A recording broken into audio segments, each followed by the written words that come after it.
नमस्कार दोस्तों, मैं नॉवेल किंगडम की तरफ से आपका हार्दिक स्वागत करता हूं। जैसा कि हमारी करंट की स्टोरी मार्शल गॉड ऑसुरा यूट्यूब पे लाइव है एंड पॉकेट एफएम पे भी From the लाइव है, आप वहां silent पे भी सुन chasm, सकते हो। a shadow एंड जैसा कि awakens. इसमें The नेम में blade of चेंजेस आ crimson रहे थे, कई destiny बार बहुत calls. सारे नेम में Witness चेंज the आ रहे rise थे, of तो the हमने martial इसके लिए god एक Asura. फ्री सोल्यूशन ला दिया है। हमने नया सॉफ्टवेयर बाई किया है जहाँ पे स्टोरी अच्छे से एडिट होगा, सो अब नेम चेंजिंग इशू नहीं आने वाला है। तो एंजॉय स्टोरी। एंड अगर आपको भी हमें सपोर्ट In देना the है, realm मेंबरशिप of the लेना है, तो nine टेलीग्राम पे हमें मैसेज heavens, करें। power बाकी is ध्यान रहे, स्कैमर से absolute. सावधान। धन्यवाद। बाकी हम ये वॉइस प्राचीन इसलिए ऐड रक्त कर रहे हैं सक्रिय ताकि हो एआई गया वॉइस है। को डिटेक्ट। पार्थ, अब तुम्हारा समय आ गया है। उस विशाल झील का आधा हिस्सा बर्फ से ढका था और आधा आग की लपटों से। उस क्षण रुद्र के सामने ऐसा विचित्र दृश्य प्रकट हुआ। यहाँ इस तरह की झील क्यों है? रुद्र सदमे से अवाक रह गया क्योंकि वह दृश्य उसे बिल्कुल समझ में नहीं आ रहा था। ये दृश्य उन दो भयानक मोतियों के कारण उत्पन्न हुआ है। उस वर्ष उन दो मोतियों ने हम में से कई लोगों को मार डाला। यहाँ तक कि मैं भी उनसे बुरी तरह घायल हो गया था और अंत में मैं इस वर्तमान अवस्था में पहुँच गया। एजियो ड्रैगन फाउंडर ने समझाया। क्या सच में इतना शक्तिशाली था? रुद्र ने राहत की सांस ली। अगर एजियो ड्रैगन फाउंडर भी उन दो मोतियों की वजह से मर गया तो ये दो मोती कितने भयंकर होंगे। निस्संदेह वे शक्तिशाली थे। पहले तो जब हमने बाधाओं की कई परतों को पार करते हुए और कई दुष्ट आत्माओं को मार गिराते हुए तीन मोती देखे तो हमें लगा कि हमें खजाना मिल गया है, लेकिन हमने कभी नहीं सोचा था कि यह नरसंहार की एक विपत्ति होगी। हालांकि सौभाग्य से हिम मोती और अग्नि मोती का मेरे हाथ में मौजूद मोती से कोई संबंध प्रतीत होता था, इसलिए यद्यपि उनकी शक्ति बहुत अधिक थी, फिर भी कुछ समय बाद उन्होंने अपनी भयानक शक्ति खो दी और झील में गिर गईं, जिससे उनका रूप बदल गया और वर्तमान स्वरूप उत्पन्न हुआ। अधिक सटीक रूप से कहें तो दोनों मोती मर चुके हैं, लेकिन उनके अवशेष अभी भी यहीं हैं। वे विशेष शक्तियों के कारण एक निश्चित स्तर का खतरा भी पैदा करते हैं, और जिस स्थान पर मैं चाहता हूं कि तुम साधना करो वह यही है। हालांकि वे मर चुके हैं, फिर भी उनकी कुछ विशेष शक्ति शेष है। इस स्थान पर ठंडी और गर्म हवा दोनों एक साथ मौजूद हैं और वे तुम्हारी आध्यात्मिक शक्ति को प्रभावित करेंगी। हालांकि यह आपकी आध्यात्मिक शक्ति को नियंत्रित करने की क्षमता को मजबूत करने में लाभकारी है। जब तक आप इस बर्फ और अग्नि की झील पर अपनी आध्यात्मिक शक्ति को आज्ञापूर्वक नियंत्रित कर सकते हैं, तब तक आपको अजगर 9 स्वर्गों में यात्रा कर रहा है का उपयोग करने में कोई समस्या नहीं होनी चाहिए। ठीक है, प्रशिक्षण शुरू करो। इतना कहकर एजियो ड्रैगन फाउंडर मुड़े और चले गए। ऐसा प्रतीत नहीं होता था कि वे स्वयं रुद्र को कोई निर्देश देने वाले थे, लेकिन थोड़ी दूर चलने के बाद उन्होंने रुद्र से कहा, रुद्र, यह अंतिम सीमा है, इससे आगे मत जाओ। उस स्थान पर कुछ ऐसी चीजें हैं जिन्हें मैं भी अभी पराजित नहीं कर सकता। ये शब्द कहने के बाद एजियो ड्रैगन फाउंडर तैरते हुए चले गए और अत्यधिक जिज्ञासु रुद्र ने जानबूझकर एजियो ड्रैगन फाउंडर के जाने के बाद बर्फ और आग की झील के चारों ओर चक्कर लगाया ताकि पता चल सके कि झील के पीछे क्या है। तब जाकर उसे अंततः पता चला कि रुद्र को आगे बढ़ने की अनुमति क्यों नहीं दी गई थी, क्योंकि बर्फ और आग की झील के पीछे दानव विरोधी प्रतीक दिखने लगे थे। इन प्रतीकों का क्षेत्र अत्यंत विशाल था और देखने पर भी इसका अंत नजर नहीं आता था। इसका अर्थ ये था कि गहराई में एक या एक से अधिक शक्तिशाली दुष्ट आत्माएं विद्यमान थीं। सम्राट का मकबरा सचमुच मेरी पहुंच से बहुत दूर है। अभी मुझे अजगर 9 स्वर्गों में यात्रा कर रहा है कि साधना पर ध्यान देना चाहिए। सम्राट के मकबरे के सामने रुद्र हमेशा खुद को बेहद छोटा महसूस करता था। काले कछुए के कवच की तकनीक के बारे में सुनने, एजियो ड्रैगन फाउंडर से मिलने और सम्राट के मकबरे में मौजूद 2 मोतियों के कारण बने विचित्र झील के रूपांतरण को स्वयं देखने के बाद उन्हें अपनी कमजोरी और तुच्छता का और भी अधिक एहसास होने लगा। लेकिन रुद्र निराश नहीं हुआ। आखिरकार वह अभी बहुत छोटा था। जब तक वह कड़ी मेहनत करने और अवसर पैदा करने के लिए तैयार था, शक्तिशाली बनना केवल समय की बात थी। इसलिए रुद्र उस रहस्यमय बर्फ और आग की झील की ओर चल पड़ा। ये बात वाकई अजीब है। पास पहुंचने से पहले ही रुद्र ने 2 अजीबोगरीब ऊर्जाओं को अपनी ओर आते हुए महसूस किया। एक थी हड्डियों को भेद देने वाली ठंडक, दूसरी थी झुलसा देने वाली गर्मी। ये दोनों ऊर्जाएं, जिनका एक साथ मौजूद होना असंभव था, अजीब तरह से मिलकर एक हो गई थीं। लेकिन सौभाग्यवश रुद्र उस विचित्र गैस का सामना करने में सक्षम रहा। अंततः रुद्र झील के शिखर पर पहुंच गया। हालांकि रुद्र का शरीर उस विचित्र गैस को रोकने में सक्षम था, लेकिन उसकी आध्यात्मिक शक्ति गैसों से प्रभावित हुई और उसे नियंत्रित करना मुश्किल हो गया। यह बिल्कुल वैसा ही था जैसा एजियो ड्रैगन फाउंडर ने कहा था। रुद्र सचमुच वहां की विचित्र ऊर्जा से प्रभावित हुआ था और एक धूसर चोगा पहने विश्व आत्माविद होने के नाते वह, जिसके पास मूल रूप से अत्यंत शक्तिशाली आध्यात्मिक शक्ति थी, वास्तव में अपनी आध्यात्मिक शक्ति पर ध्यान केंद्रित करने में असमर्थ था। लेकिन एजियो ड्रैगन फाउंडर रुद्र से यही प्रशिक्षण चाहते थे, बर्फ और अग्नि की झील के ऊपर अपनी आध्यात्मिक शक्ति को नियंत्रित करना सीखना। यदि वह सफल हो जाता तो रुद्र की आध्यात्मिक शक्ति पर नियंत्रण एक और स्तर तक बढ़ जाता और उसे अजगर 9 स्वर्गों में यात्रा कर रहा है का उपयोग करने का भी मौका मिलता। इस प्रकार उस दिन से रुद्र प्रतिदिन बर्फ और अग्नि झील के ऊपर अभ्यास करने आने लगा और यह अभ्यास 1 महीने तक चला। ये भी कहा जा सकता है कि रुद्र ने अपने अभ्यास में सबसे अधिक समय इसी मार्शल कौशल पर व्यतीत किया। लेकिन सौभाग्य से रुद्र ने उसे 1 महीने का समय व्यर्थ नहीं जाने दिया। शुरुआत में वह अपनी आध्यात्मिक शक्ति को संघनित करने में असमर्थ था, लेकिन धीरे धीरे वह इसे आसानी से नियंत्रित करने में सक्षम हो गया। वर्तमान में रुद्र बर्फ और अग्नि झील के शीर्ष पर रहते हुए अपनी आध्यात्मिक शक्ति को स्वतंत्र रूप से नियंत्रित कर सकता है। सफल हो गया, आखिरकार मैं सफल हो गया। अब मैं अपनी आध्यात्मिक शक्ति को अपनी इच्छानुसार नियंत्रित कर सकता हूँ। रुद्र बर्फ और आग की झील के मध्य भाग में खड़ा था। एक तरफ कड़ाके की ठंड थी, दूसरी तरफ भयंकर ज्वालाएं। रुद्र ने अपने चारों ओर मूल शक्ति का उपयोग करके एक अदृश्य कवच बना लिया ताकि ठंड और ज्वालाओं से उसका शरीर नष्ट न हो। हम अचानक एक विचार के साथ रुद्र की आध्यात्मिक शक्ति ज्वार की तरह उसके मस्तिष्क से फैल गई और उसके नीचे स्थित बर्फ और आग की झील की ओर बढ़ने लगी।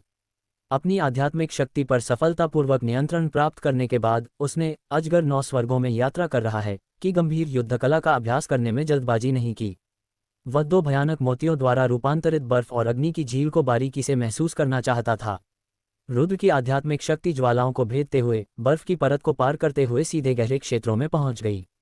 जैसे जैसे वह गहराई में जाता गया, रुद्र को हड्डियों को भेद देने वाली ठंड और भयानक गर्मी का और अधिक तीव्र अनुभव होने लगा।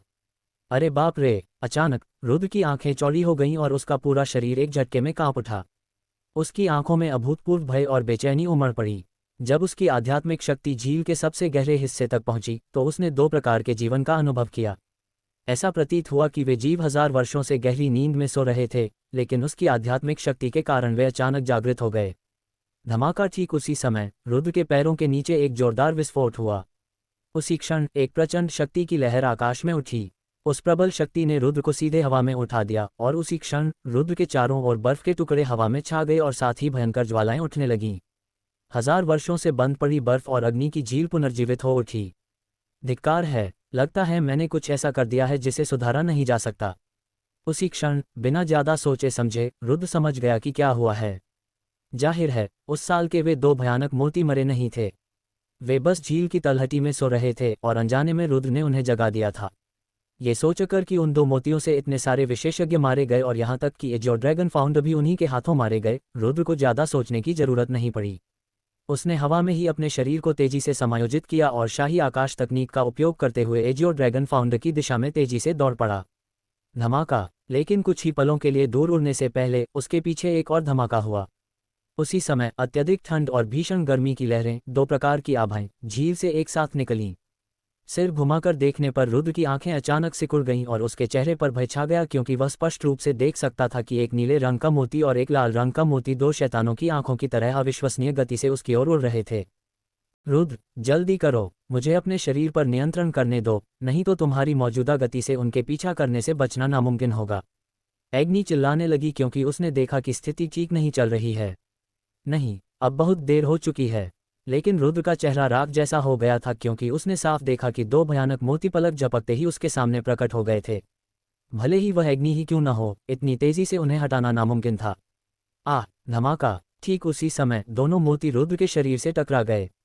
इस प्रचंड शक्ति ने रुद्र को सीधे हवा से जमीन पर पटक दिया और विशेष सामग्री से बनी जमीन पर एक गहरा गड्ढे बना दिया। धत्तेरे की, ये दोनों चीजें सचमुच मेरे शरीर में प्रवेश करना चाहती हैं। उन दोनों मोतियों में सचमुच जीवन था। स्पष्ट रूप से मुर्गी के अंडे जितने छोटे गोल मोती तेज धार वाले ब्लेड की तरह रुद्र के मूल शक्ति कवच को भेदते हुए उसके शरीर में प्रवेश कर गए। उसी क्षण वे रुद्र के दांतियान की ओर उड़ रहे थे। उस क्षण रुद्र स्पष्ट रूप से महसूस कर सकता था कि शक्ति के 2 विस्फोट उसके शरीर पर कब्जा करना चाहते थे और उसकी चेतना को छीन लेना चाहते थे। यह अग्नि के जैसा नहीं था और यह स्पष्ट रूप से उन 2 भयानक मोतियों से आया था। वे दोनों मोती केवल रुद्र को मारना नहीं चाहते थे, वे रुद्र को नियंत्रित करना चाहते थे। वे दोनों मोती बेहद भयानक थे। एक में ऐसी ठंडक थी जो सब कुछ जमा सकती थी, दूसरे में ऐसी ज्वाला थी जो सब कुछ जला सकती थी, और उनमें जीवन भी था। हालांकि ये स्पष्ट नहीं था कि वे क्या थे। वे 2 राक्षसों की तरह थे जो असामान्य रूप से शक्तिशाली थे, लेकिन उनकी पहचान अज्ञात थी। उनके सामने रुद्र बेहद छोटा था। उसे पलटवार करने का भी मौका नहीं मिला और जब उन्होंने उसके अपने दांत्यान यानी उसकी साधना को संघनित करने वाली पवित्र भूमि पर आक्रमण किया तो वह कुछ भी नहीं कर सका। वाह! लेकिन अचानक रुद्र के दांत्यान के भीतर उस स्थान पर स्थिर खड़े 8 विशालकाय बिजली के राक्षस मानो पुनर्जीवित हो उठे। उनसे एक भयानक आभा निकली जो इस धरती की नहीं थी और वे शक्तिशाली रूप से रुद्र के दांत्यान को घेरने लगे। जी। जैसे ही आभा का आवरण छाने लगा, रुद्र के दांत्यान में प्रवेश करने वाले दोनों मोती डर के मारे तेजी से उसके दांत्यान से बाहर निकल भागे। हालांकि दांत्यान छोड़ने के बावजूद वे रुद्र के शरीर से अलग नहीं हुए। ठंडक और गर्मी आपस में घुल मिलकर रुद्र के शरीर के हर हिस्से को जकड़ लिया। उस क्षण रुद्र ने महसूस किया कि उसके पूरे शरीर का खून उबल रहा था, मानो उसके खून में मौजूद सुनहरे रंग की बिजली भी दोनों मोतियों की शक्ति का प्रतिरोध कर रही हो। हालांकि शक्ति की दोनों लहरों का प्रतिरोध करते हुए रुद्र असहनीय पीड़ा से गुजर रहा था। उसे ऐसा दर्द हो रहा था मानो उसका दिल फट रहा हो या फेफड़े फट रहे हों और वह जमीन पर लौट रहा था। वह लगातार अपने शरीर को जमीन पर पटक रहा था, जिससे जमीन में गहरे गड्ढे बन रहे थे और वह जोर जोर से चिल्ला रहा था, रुद्र, तुम्हें क्या हो रहा है? ठीक उसी समय दूर से 2 सुंदर आकृतियां दौड़ती हुई आईं। ये बहनें इशिता और काव्या थीं। फूल जैसी दिखने वाली इन बहनों के हाथों में खाने की थाली थी। जब से रुद्र ने इस स्थान पर साधना शुरू की थी, तब से दोनों बहनें प्रतिदिन रुद्र को स्वादिष्ट व्यंजन देने आती थीं। लेकिन उस क्षण जब उन्होंने रुद्र को उस हालत में देखा तो भय से उनके चेहरे पीले पड़ गए। उन्होंने अपने हाथों में पकड़े व्यंजन जमीन पर फेंक दिए और अपनी सुरक्षा की परवाह किए बिना रुद्र की ओर दौड़ने लगीं। नन्ही इशिता, नन्ही काव्या, इधर मत आओ, भागो! ये देखकर रुद्र ने तुरंत उन दोनों पर चिल्लाया। हालांकि उसे यह नहीं पता था कि वे दोनों मोती उसके शरीर पर कब्जा क्यों करना चाहते थे, लेकिन वह जानता था कि उनके पास इसके पीछे कोई न कोई कारण जरूर होगा। फिलहाल ये देखकर कि वे उसके शरीर पर कब्जा करने में असफल रहे, मोती निश्चित रूप से किसी और के शरीर पर कब्जा करना चाहेंगे। इस बार जैसे ही इशिता और काव्या पास आईं, वे मानो अपनी मृत्यु का मार्ग खोज रही थीं। Whoosh whoosh! दरअसल इशिता और काव्या की आवाज़ सुनकर रुद्र के शरीर से बर्फ और आग के 2 मोती सचमुच बाहर निकल आए और इशिता और काव्या की ओर तेजी से बढ़े। उनकी गति बहुत तेज थी और हवा में लाल और नीली रोशनी की 2 लकीरें बनाते हुए इशिता और काव्या आवाज़ का पीछा करते हुए जमीन पर गिर पड़ीं। नन्ही इशिता, नन्ही काव्या! इशिता और काव्या को जमीन पर गिरते और दर्द से चीखते देख रुद्र ने अपनी चोटों पर ध्यान न देते हुए जल्दी से उठकर आगे दौड़ लगाए। नन्ही इशिता, नन्ही काव्या!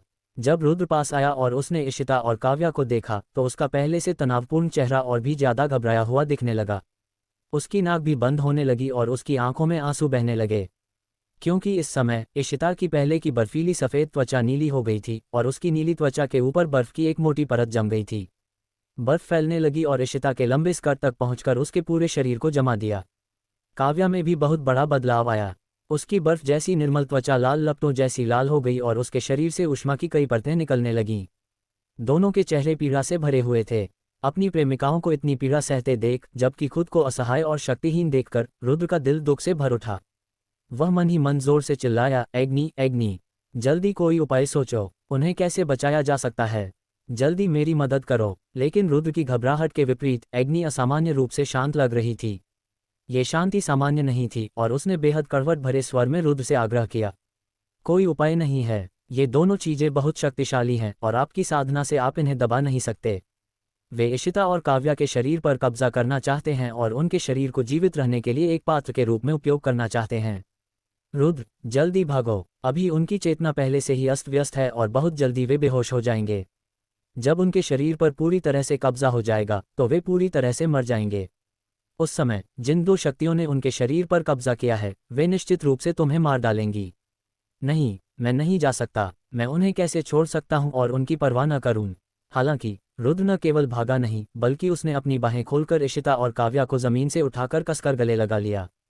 उस क्षण एक तरफ हड्डियों को कंपा देने वाली ठंड थी तो दूसरी तरफ झुलसा देने वाली गर्मी। दोनों ही असहनीय थीं और रुद्र के शरीर को नुकसान पहुंचा सकती थीं। फिर भी रुद्र ने खुद को और कसकर गले लगाया, क्योंकि उसके शरीर का दर्द उसके दिल के दर्द से कहीं ज्यादा था। जैसे जैसे उसके प्रियजन धीरे धीरे उसके वश में होते जा रहे थे, वह अपनी शक्तिहीनता के कारण असहाय महसूस कर रहा था। रुद्र! ठीक उसी समय इशिता बोली। उसके होंठ बर्फ से जमे हुए थे और बोलते समय उसकी आवाज़ बेहद कांप रही थी, लेकिन फिर भी उसने रुद्र को उकसाते हुए कहा, जल्दी भागो! मुझे महसूस हो रहा है कि कोई भयानक चीज़ मेरे शरीर पर कब्जा करने वाली है। मुझे डर है कि वह तुम्हें नुकसान पहुंचाएगी। रुद्र, मुझे बहुत गर्मी लग रही है, जैसे आग की लपटों से जल रही हूं। आग का एक गोला मेरे दांतियान में घुस गया है और अभी मेरे शरीर को जकड़ रहा है। रुद्र, जल्दी से मुझे छोड़ दो। मुझसे दूर रहो, नहीं तो मैं तुम्हें चोट पहुंचा दूंगी।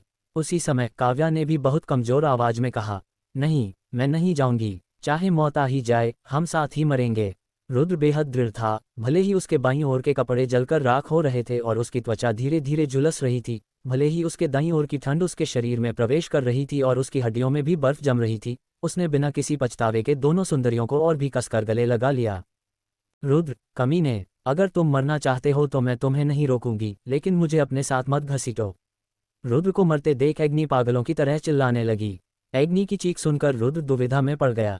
वह इशिता और काव्या को छोड़कर जाना बर्दाश्त नहीं कर पा रहा था, लेकिन वह ये भी नहीं चाहता था कि उसकी वजह से अग्नि को कोई नुकसान पहुंचे। धिक्कार है, ये दोनों मोती तो बच ही गए। मैं सचमुच लापरवाह था। अचानक एक वृद्ध आवाज सुनाई दी और जब रुद्र ने सिर उठाकर देखा तो वह खुशी से झूम उठा। ये तो एजियो ड्रैगन फाउंडर की आवाज थी।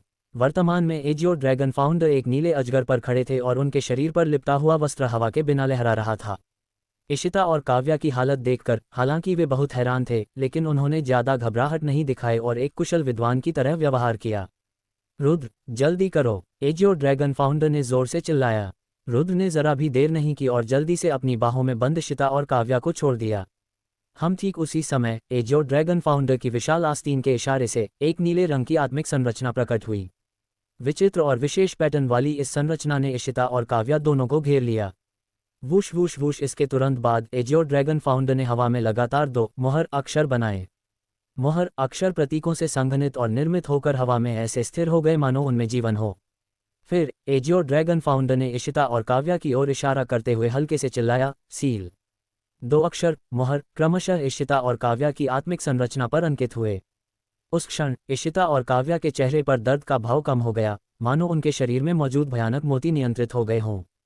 बुरा नहीं है रुद्र, तुम्हारे स्कूल के संस्थापक की आत्मिक संरचना विधियां वाकई बहुत अच्छी हैं।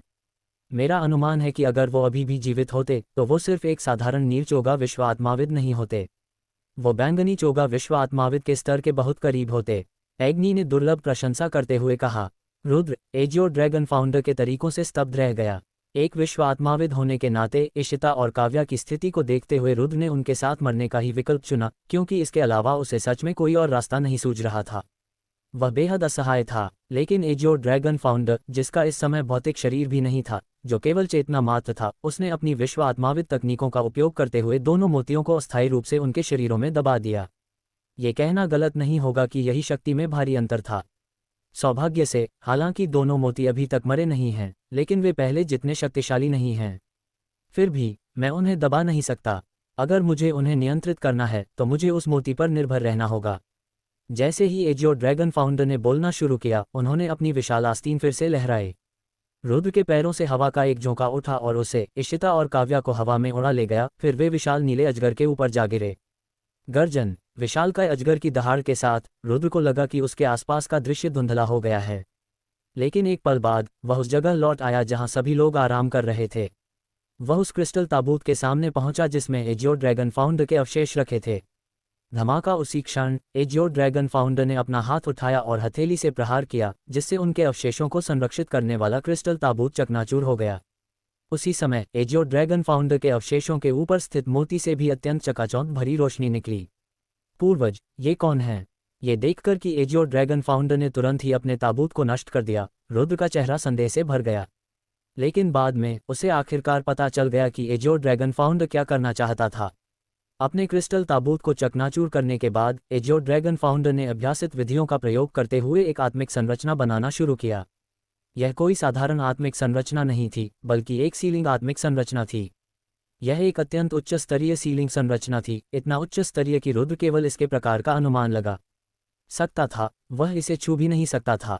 भले ही उसे संरचना बनाने की विधि पता होती, फिर भी उसके लिए इसे बनाना असंभव होता। सीलिंग संरचना बनाने के बाद एजियो ड्रैगन फाउंडर ने इशिता और काव्या को अपने अवशेषों के दोनों ओर अलग अलग रखा। सीलिंग संरचना को सक्रिय करने के बाद मोती से चकाचौंध भरी रोशनी निकली और वह साकार हो उठा। यह एक विशाल क्रिस्टल आवरण बन गया जिसने इशिता, काव्या और एजियो ड्रैगन फाउंडर के अवशेषों को ढक लिया।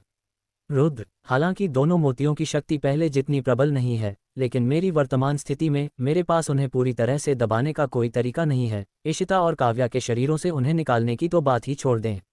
अभी उन्हें सील करना ही उन्हें बचाने का एकमात्र तरीका है। लेकिन मेरी शक्ति से, हालांकि मैं उनकी जीवन शक्ति को अस्थायी रूप से उनके शरीर में कैद कर सकता हूं, मैं केवल ये गारंटी दे सकता हूं कि वे इस सीलिंग संरचना में 2 और वर्षों तक जीवित रहेंगे। इसका मतलब ये भी है कि अगर मैं अभी सीलिंग संरचना खोल दूं, तो बहुत संभव है कि वे तुरंत मर जाएंगे। लेकिन अगर मैं इस सीलिंग संरचना को पूरी तरह से सील कर दूं, तो 2 साल बाद भी वे मर जाएंगे। अभी मुझे सीधा जवाब दीजिए, क्या आप उन्हें अभी मरने देना चाहते हैं या उन्हें 2 और साल देना चाहते हैं? एजियो ड्रैगन फाउंडर ने गंभीरता से पूछा। नहीं, मैं नहीं चाहता कि वे मरें। एजियो ड्रैगन फाउंडर के मुंह से निकले इन शब्दों को सुनकर रुद्र भयभीत हो गया। मैं तुम्हें चुनने का मौका दे रहा हूं, अभी या 2 साल बाद। जल्दी बोलो, अगर नहीं बोले तो मैं अभी इस सुरक्षा कवच को तोड़कर उन्हें और दोनों मोतियों को नष्ट कर दूंगा। एजियो ड्रैगन फाउंडर का रवैया कठोर हो गया। नहीं, ऐसा मत करो, उन्हें कैद करो, अभी उनकी जान बचाओ। ये देखकर रुद्र पूरी तरह घबरा गया और उसने जल्दी से विनती की। बिल्कुल सही। तभी एजियो ड्रैगन फाउंडर ने संतुष्टि से सिर हिलाया। इसके बाद उन्होंने अपनी बाहें खोली और तुरंत अपने शरीर से निकली कई मोटी जंजीरों को उन पर डाल दिया। ये जंजीरें सामान्य जंजीरें नहीं थीं, ये आत्मिक संरचनाओं द्वारा संघनित पारदर्शी जंजीरें थीं। उसी क्षण खड़खड़ाहट की आवाज़ के साथ वे क्रिस्टल आवरण के चारों ओर लिपट गईं। अंत में वे इतनी घनी तरह से लिपट गईं कि लगभग पूरा क्रिस्टल आवरण ही ढक गया। दरारों के माध्यम से केवल इशिता और काव्या ही अंदर दिखाई दे रही थीं। सील। आखिरकार एजियो ड्रैगन फाउंडर ने एक विशाल मुहर आकृति बनाई और वह विशाल सीलिंग संरचना पर जा गिरी। अंततः इसने सीलिंग संरचना को पूरी तरह से बंद कर दिया। उसी क्षण लगभग सभी लोग घबराकर एजियो ड्रैगन फाउंडर की हर हरकत को देखने के लिए वहां आ गए। विशेष रूप से महिका और इंद्र, उनके चेहरे बेहद बिगड़े हुए थे। हालांकि सभी जानते थे कि कुछ न कुछ जरूर हुआ होगा, लेकिन किसी ने भी आगे बढ़कर पूछने की हिम्मत नहीं की। वे बस चुपचाप देखते रहे। रुद्र, तुम अभी जवान हो। याद रखो, एक पुरुष के रूप में चाहे कैसी भी घटना का सामना करो, खतरे का सामना करते समय घबराओ मत। वास्तव में मुझे ये भी यकीन नहीं था कि मैं दोनों मोतियों को नष्ट कर पाऊंगा, इसलिए अगर आपने सील करने का विकल्प नहीं भी चुना होता तो भी मैं उन दोनों को उन 2 मोतियों से ही सील कर देता। लेकिन मैंने अभी आपसे इसलिए पूछा था क्योंकि मैं चाहता था कि आपको एक ऐसा अनुभव हो जिसे आप कभी न भूलें। एक ऐसा अनुभव जिसमें आपको अपने किसी करीबी के जीवन और मृत्यु के बीच चुनाव करना पड़े, ताकि अगली बार जब आप ऐसी ही किसी स्थिति का सामना करें तो आप अधिक सहज महसूस कर सकें। एजियो ड्रैगन फाउंडर ने रुद्र से कहा। उनके लिए यह ऐसा था मानो वे रुद्र को कक्षा में पढ़ा रहे हों। उन्हें इशिता और काव्या के जीवन की कोई चिंता नहीं थी। पूर्वज, क्या उन्हें बचाने का कोई तरीका है? लेकिन रुद्र के लिए इस समय सबसे बड़ी चिंता ये थी कि क्या वह बहनों इशिता और काव्या को बचा पाएगा। ये लगभग असंभव है। मोती हमेशा के लिए अंदर ही बंद रहेगा, लेकिन मेरी क्षमता के अनुसार मैं केवल 2 और वर्षों तक उनके जीवित रहने की गारंटी दे सकता हूं, क्योंकि वे उस अवस्था में न तो खाते हैं और न ही पीते हैं। 2 साल बाद वे निस्संदेह मर जाएंगे, जब तक कि अध्याय 324 महान राजवंश की सेना। जब तक कि एजियो ड्रैगन फाउंडर थोड़ी देर के लिए हिचकिचाए। नहीं तो क्या? रुद्र ने चिंता से पूछा। जब तक आप 2 साल के भीतर बैंगनी चोगा पहने विश्व आत्माविद नहीं बन जाते, तब तक आप उनके शरीर से दोनों मोती नहीं निकाल सकते। अन्यथा वे निस्संदेह मर जाएंगे। लेकिन क्या आपको विश्वास है कि आप 2 साल के भीतर बैंगनी चोगा वाला विश्व आत्माविद बन सकते हैं? सच कहूं तो चाहे आप में कितनी भी प्रतिभा क्यों न हो, ये लगभग असंभव है। एजियो ड्रैगन फाउंडर के ये शब्द रुद्र पर करारा प्रहार थे। उसी क्षण रुद्र का चेहरा भी उलझनों से भर गया। वह चुप हो गया क्योंकि उसे वास्तव में विश्वास नहीं था कि वह 2 साल के भीतर बैंगनी चोगा वाला विश्व आत्माविद बन पाएगा। रुद्र, निराश मत हो। 2 साल के भीतर बैंगनी चोगा वाला विश्व आत्माविद बनना वाकई बहुत मुश्किल है, लेकिन तुम्हारी प्रतिभा को देखते हुए नीले चोगा वाला विश्व आत्माविद बनने में तुम्हें कोई खास परेशानी नहीं होनी चाहिए। क्या तुम्हें अभी भी आत्मा प्रांत में असुर भूत टावर में कैद उस विशालकाय राक्षस की याद है? मत भूलो, वह एक बैंगनी लबादाधारी विश्व आत्मावादी था और उसका तुमसे एक अनुरोध था। जब तक तुम नीले लबादे वाले विश्व आत्माविद बन जाओगे, शायद तुम इसे मुक्त कराने में मदद कर पाओगे।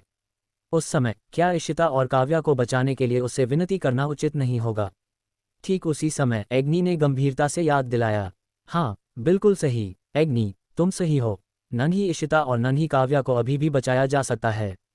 अगर मुझे वो चीज़ मिल जाए जो उस भयानक राक्षस ने छोड़ी थी, तो शायद मैं बहुत जल्दी नीले लबादे वाला विश्व आत्माविद बन जाऊंगा। उस समय अगर मैं उसे बचा लूं और फिर उससे नन्ही इशिता और नन्ही काव्या को बचाने की विनती करूं तो ये काम करेगा। अग्नि की याद दिलाने के बाद रुद्र को भी इस बात का एहसास हुआ और उसका चेहरा, जो पहले राख जैसा था, अचानक आशा की एक झलक से भर गया। रुद्र, क्या तुम्हें सच में लगता है कि तुम 2 साल के अंदर पर्पल क्लॉकवर्क स्पिरिटिस्ट बन सकते हो? रुद्र की निगाहों में आशा की एक किरण देखकर एजियोर ड्रैगन फाउंडर ने अपनी भौहें हल्की सी सिकुड़ी, क्योंकि अपने पूरे जीवन भर में भी वह बैंगनी चोगा क्षेत्र में प्रवेश नहीं कर सका था। इसलिए वह उस क्षेत्र की कठिनाई को भली भांति जानता था। उसे इस बात पर कोई संदेह नहीं था कि रुद्र बैंगनी चोगा विश्व आत्माविद बन सकता है, अन्यथा वह अपने बचाव का जिम्मा रुद्र को नहीं सौंपता। लेकिन 2 वर्षों के भीतर ऐसा करना लगभग असंभव था। पूर्वज जी, वास्तव में मैं 2 साल के भीतर बैंगनी लबादा धारण करने वाला विश्व आत्माविद नहीं बन सकता, लेकिन मैं इशिता और काव्या को बचाने के लिए अन्य तरीकों के बारे में सोचने की पूरी कोशिश करूंगा। ये दोनों मेरे लिए बहुत महत्वपूर्ण हैं और मुझे इन्हें बचाना ही होगा। इसलिए जब मैं यहाँ नहीं रहूंगा तो आशा करता हूं कि आप मेरे करीबियों का ख्याल रखेंगे। रुद्र ने बोलते हुए आसपास के लोगों की ओर देखा। चिंता मत करो, जब तक मैं यहाँ हूँ कोई भी उन्हें नुकसान नहीं पहुँचा पाएगा। इन 2 सालों में दोनों बहनों को कोई परेशानी नहीं होगी। हालांकि मुझे नहीं पता कि आपके पास उन्हें बचाने का कौन सा तरीका है, लेकिन मुझे उम्मीद है कि आप उन्हें बचाने से पहले अपनी सुरक्षा सुनिश्चित करेंगे, अन्यथा सब कुछ व्यर्थ हो जाएगा। एजियोर ड्रैगन फाउंडर ने सलाह दी। पूर्वज, चिंता मत करो, मेरी अपनी योजनाएं हैं। उसके बाद रुद्र ने पहले अपनी चोटों का इलाज किया, फिर भीड़ को बताया कि असल में क्या हुआ था। इसके बाद ही उसने सबको अलविदा कहा और थाउजेंड बोन ग्रेवयार्ड से निकल गया। उसने आधिकारिक तौर पर उस जगह को छोड़ दिया और एक ऐसे रास्ते पर कदम रखा जो अनजान खतरों से भरा था। फिर भी वह रास्ता तय करना जरूरी था। ये रास्ता किन प्रांत की ओर जाता था? 9 प्रांतों का महाद्वीप नीले प्रांत, तांग प्रांत, सोंग प्रांत, मिंग प्रांत, हान प्रांत, सुई प्रांत, स्पिरिट प्रांत, युआन प्रांत और किन प्रांत में विभाजित था। किन प्रांत नीले प्रांत से काफी दूर था। वहां पहुंचने के लिए बीच में स्थित आध्यात्मिक प्रांत से होकर गुजरना पड़ता था। रुद्र को किन प्रांत जाने की आवश्यकता इसलिए थी क्योंकि असुरभूत टावर में मौजूद विशालकाय जीव ने रुद्र को बताया था कि वहां एक ऐसा खजाना है जो आध्यात्मिक शक्ति को बढ़ा सकता है, और वह खजाना किन प्रांत में ही स्थित है। रुद्र की वर्तमान यात्रा का लक्ष्य बिल्कुल स्पष्ट था, उस खजाना को ढूंढना, फिर अपनी आध्यात्मिक शक्ति को परिपूर्ण करना ताकि वह जल्द से जल्द नीले लबादे वाला विश्व आत्माविद बन सके। फिर असुरभूत टावर पर लौटें, कैद में बंद विशालकाय जानवर के साथ समन्वय करें और उसे बचाने के बाद उस रहस्यमय और अथाह विशालकाय जानवर से मदद मांगे ताकि वह बहनों इशिता और काव्या को मोतियों के चंगुल से बचा सके। हालांकि वह योजना बहुत सरल प्रतीत होती थी, रुद्र जानता था कि उसमें निश्चित रूप से हजारों कठिनाइयां और हजारों जोखिम छिपे हुए थे, क्योंकि शुरुआत में जिस स्थान पर खजाना छिपा हुआ था वह 1000 राक्षस पर्वत नामक एक रहस्यमय स्थान था। मैं जल्द ही यहाँ से चला जाऊंगा और कौन जाने कब इस जगह पर लौटूंगा। रुद्र सफेद सिर वाले ईगल पर बैठा था और नीचे की परिचित भूमि और दृश्यों को देख रहा था। उसके विचार अत्यंत जटिल थे। इस बार का अनुभव पिछली बार से अलग था जब वह स्पिरिट प्रोविंस गया था। पिछली बार वह केवल व्हाइट क्लॉकवर्क स्पिरिटिस्ट योग्यता परीक्षा के लिए गया था, लेकिन इस बार उसका मिशन कहीं अधिक गंभीर था और वह अधिक समय के लिए जा रहा था। रुद्र, क्या तुम विश्व आत्मा संघ जाकर सहायता मांगना चाहते हो?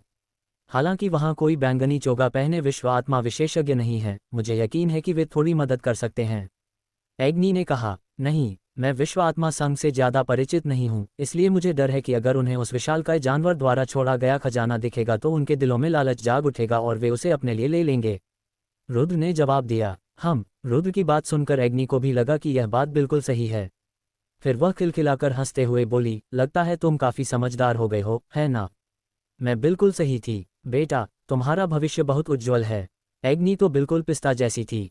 वह जानती थी कि रुद्र के मन में बहुत चिंता है, इसलिए उसने रास्ते भर उसे दिलासा दिया और उसका मनोरंजन किया। इससे रुद्र का तनाव काफी हद तक कम हो गया और इशिता और काव्या को बचाने का उसका आत्मविश्वास भी काफी बढ़ गया। यह आभा, लेकिन जैसे ही रुद्र एजियोर प्रांत की सीमा छोड़ने वाला था, उसने अचानक अपनी भौहें सिकुड़ी और तेजी से छोटे सफेद को दूर स्थित एक बादल के समूह की ओर मोड़ दिया और उसमें प्रवेश कर गया, क्योंकि रुद्र को एक अत्यंत शक्तिशाली आभा पास आती हुई महसूस हो रही थी। दरअसल रुद्र के सफेद बादलों में छिपने के बाद पास के क्षितिज से जोरदार धमाके हुए। वह आवाज बिजली कड़कने जैसी लग रही थी, लेकिन असल में वह 10,000 घोड़ों के सर पर दौड़ने की आवाज जैसी थी। हवा में उनके दौड़ने की गूंज। हे भगवान, क्या सच में? हालांकि रुद्र सफेद बादलों में छिपा हुआ था, फिर भी वह बाहर की हर चीज देख पा रहा था। उसी क्षण उसने आश्चर्य से देखा कि क्षितिज के अंत में लोगों और घोड़ों का एक बड़ा समूह प्रकट हुआ। लोग और घोड़े हवा में चल रहे थे। लोगों का वह समूह लगभग 10,000 था और उनमें से प्रत्येक ने सुनहरे रंग का वस्त्र धारण कर रखा था। वह वस्त्र कवच तो नहीं था, परंतु कवच से भी अधिक भव्य और उससे भी अधिक कठोर था। लगभग 10,000 लोगों के बीच हर एक व्यक्ति बेहतरीन घोड़ों पर सवार था।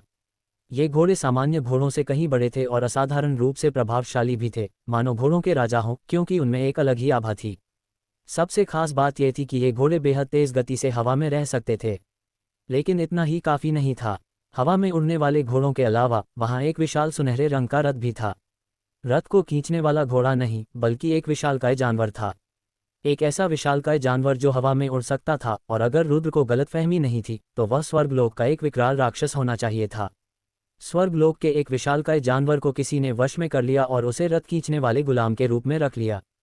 इससे लोग काफ़ी हैरान रह गए, और जब रुद्र ने चारों ओर लहराते हुए सेना के झंडे पर नजर डाली तो उसे अंततः उस समूह के मूल का पता चल गया, क्योंकि सुनहरे रंग के उन सेना के झंडों पर, जिन पर ड्रैगन और फीनिक्स उकेरे और चित्रित किए गए थे, दो बड़े शब्द लिखे थे, जियांग राजवंश। जियांग राजवंश। सेना के ध्वज पर लिखे शब्दों को देखकर रुद्र का दिल जोर से धड़कने लगा, क्योंकि यह पहली बार था जब उसने जियांग राजवंश के लोगों को देखा था। पहली बार उसने 9 प्रांतों के महाद्वीप के शासक को देखा था। ये कहना गलत नहीं होगा कि शक्ति के मामले में जियांग राजवंश की सेना रुद्र द्वारा पहले देखी गई किसी भी शक्ति से पूरी तरह अतुलनीय थी। उनकी अपार शक्ति और उत्कृष्ट गुणों को छोड़ दे तो उनके द्वारा उत्पन्न अद्वितीय वातावरण मात्र से ही लोग भयभीत हो जाते थे। रुद्र ने पहले ही सुना था कि जियांग राजवंश के लोग साधारण लोग नहीं थे। उनमें विशेष रक्त था, उनकी युद्ध शक्ति दूसरों से कहीं अधिक थी, उनकी प्रतिभा दूसरों से कहीं अधिक थी, और वे हर क्षेत्र में सामान्य लोगों से कहीं श्रेष्ठ थे। ये कहना भी उचित होगा कि जियांग राजवंश के सभी लोग प्रतिभाशाली थे। यही मुख्य कारण था कि जियांग राजवंश इतने वर्षों तक 9 प्रांतों के महाद्वीप पर शासन करने में सक्षम रहा। अजीब बात है, जियांग राजवंश की सेना इस जगह पर क्यों प्रकट हुई है? क्या वे किसी काम से मेरे नीले प्रांत में आए हैं, या वे महज संयोगवश यहाँ से गुजर रहे हैं? रुद्र जियांग राजवंश की शक्ति देखकर दंग रह गया। हालांकि आम लोगों की तरह जियांग राजवंश की विशाल सेना को देखकर उसे डर नहीं लगा, फिर भी रुद्र को यह मानना पड़ा कि जियांग राजवंश वाकई साधारण नहीं था। किसे परवाह है? आखिरकार तुमने पहले ही एज्योर प्रांत छोड़ने की तैयारी कर ली है और तुम्हारे परिवार का भी अच्छे से इंतजाम हो चुका है। अगर जियांग राजवंश के लोग भी एज्योर प्रांत जा रहे हैं तो भी तुम्हारा इससे कोई लेना देना नहीं होगा। एग्नि ने कहा। रुद्र ने सिर हिलाया, लेकिन उसके मन में एक विचार चल रहा था। अगर जियांग राजवंश सिर्फ यहाँ से गुजर रहा था तो कोई बात नहीं, लेकिन अगर उनका निशाना सचमुच नीला प्रांत था तो संभवतः सम्राट का मकबरा होगा। आखिरकार तेजस राजकुमार के महल ने सम्राट के मकबरे का पता लगा लिया था। जब उन्हें पता चला कि वे स्वयं इसे खोलने में असमर्थ हैं तो सहायता के लिए वे निश्चित रूप से जियांग राजवंश को इसकी सूचना देंगे। ऐसा करने से भले ही वे सम्राट के मकबरे से खजाने न प्राप्त कर सकें, कम से कम जियांग राजवंश उन्हें कुछ पुरस्कार तो देगा ही।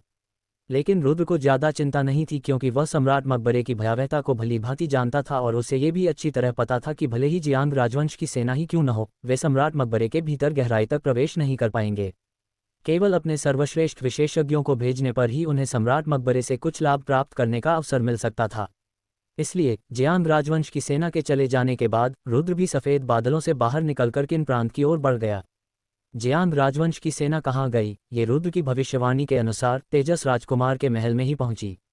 हालांकि रुद्र के अनुमान से जो बात अलग थी वह ये थी कि इस बार जियांग राजवंश निमंत्रण पर नहीं आया था।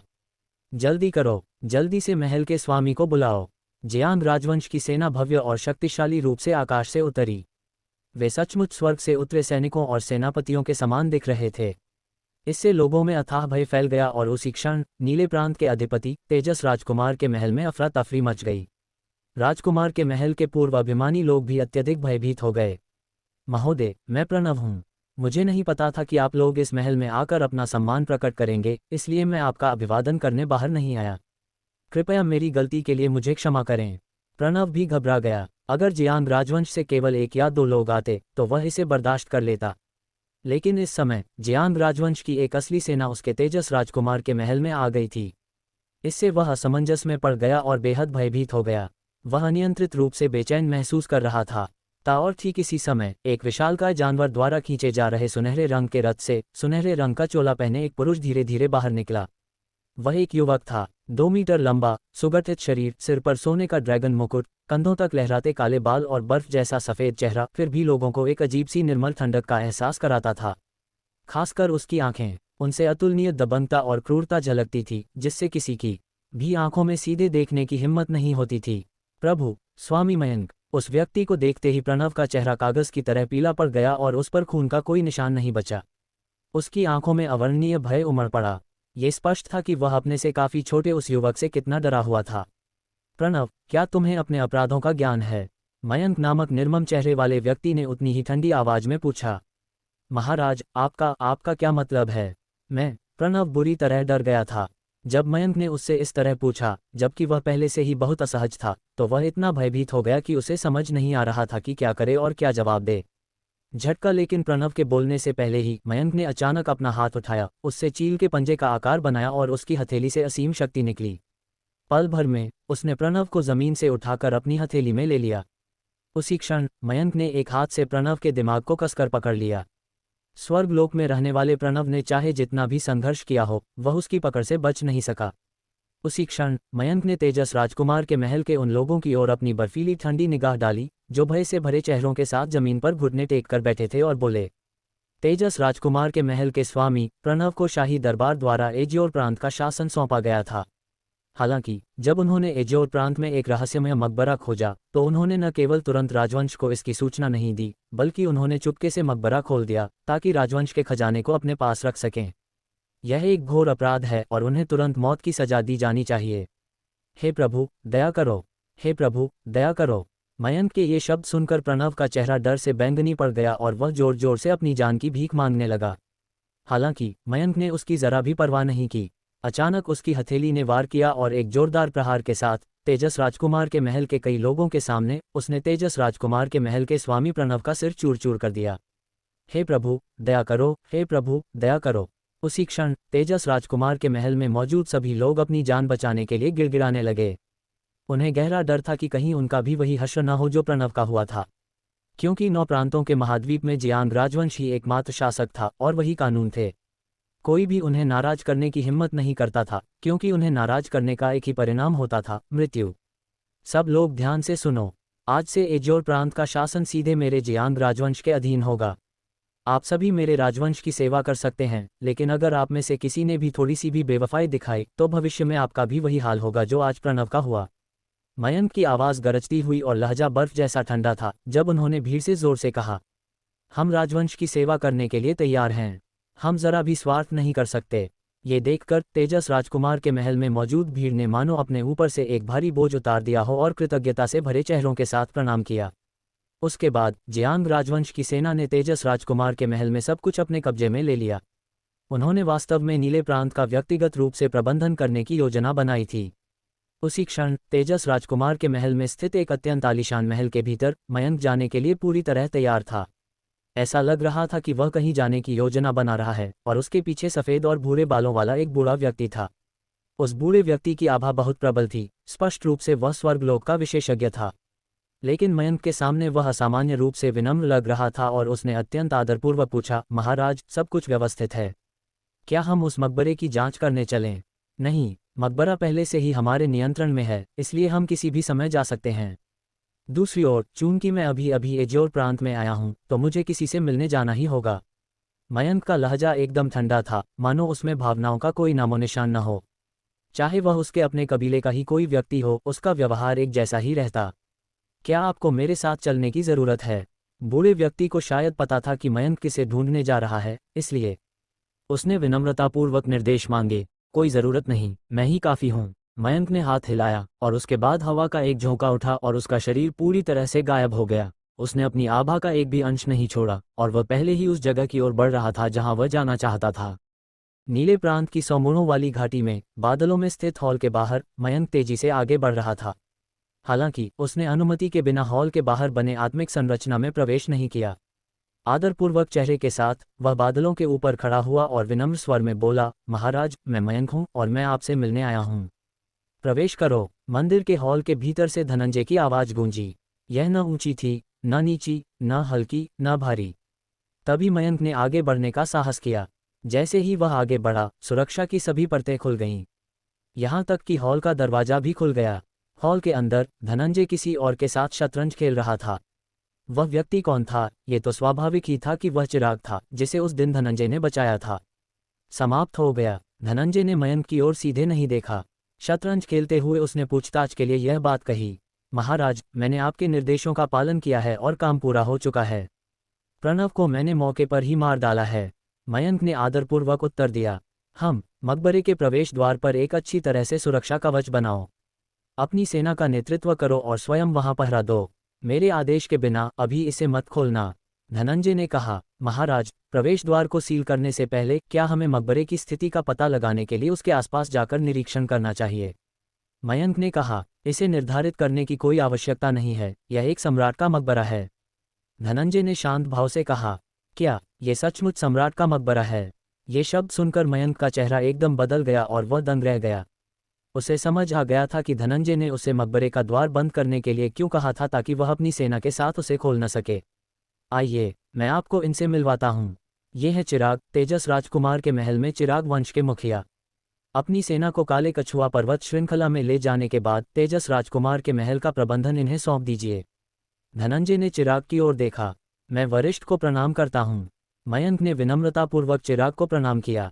जिन लोगों से धनंजय ने परिचय कराया था, भले ही उनकी शक्ति मयंक से कम थी, फिर भी वह जरा भी अहंकार नहीं दिखाना चाहता था, बल्कि उसे उनके साथ विनम्रतापूर्वक व्यवहार करना पड़ता था। जब आप यहाँ हैं ही तो जाने से पहले खाना खा लें तो अच्छा रहेगा ना। धनंजय ने हल्की सी मुस्कान के साथ रसोई की ओर रुख किया। मयंक ने भी मुस्कुराते हुए चिराग की ओर सिर हिलाया और उनके पीछे पीछे चल दिया। महाराज, जब मैं यहाँ आया तो मेरे पूर्वज ने मुझे आपसे ये संदेश देने को कहा था।